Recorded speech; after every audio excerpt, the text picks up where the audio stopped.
Ce soir, je vous emmène au nord de Nantes, on est au bord de l'Erdre et on est au manoir de la Régate. C'est un restaurant étoilé, il a une étoile au guide Michelin et aussi une étoile verte et c'est le restaurant du chef Mathieu Péroux qu'on adore. On avait déjà découvert son restaurant il y a 2 ans, on avait été conquis par sa cuisine et donc ce soir on a une très belle météo, on a la chance de pouvoir dîner sur la terrasse. Je pense qu'on va encore une fois se régaler et on va vous emmener découvrir tout ça. On commence par les amuse-bouches, un domaine où le chef brille et qui nous emmène doucement dans un voyage gustatif et visuel. Pour accompagner tout ça, on a également pris le cocktail signature du moment avec du rhum, du pamplemousse et du sureau. On s'est ensuite régalé avec ce pain à la betterave accompagné par un beurre au sel de Guérande. Vient ensuite ce trompe-l'œil avec la carpe en bouillon de queue de bœuf et fleurs sauvages, une des entrées signatures du chef. Côté vin, la maison met principalement en lumière des accords avec des vins nantais et de la région.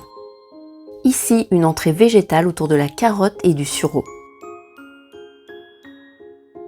On continue avec l'artichaut et coriandre en plusieurs textures. Et ici, un de mes coups de cœur du repas, ce médaillon de silure de Loire, je pense d'ailleurs que c'est la première fois que j'en mangeais, avec une croûte d'épices, un vrai régal.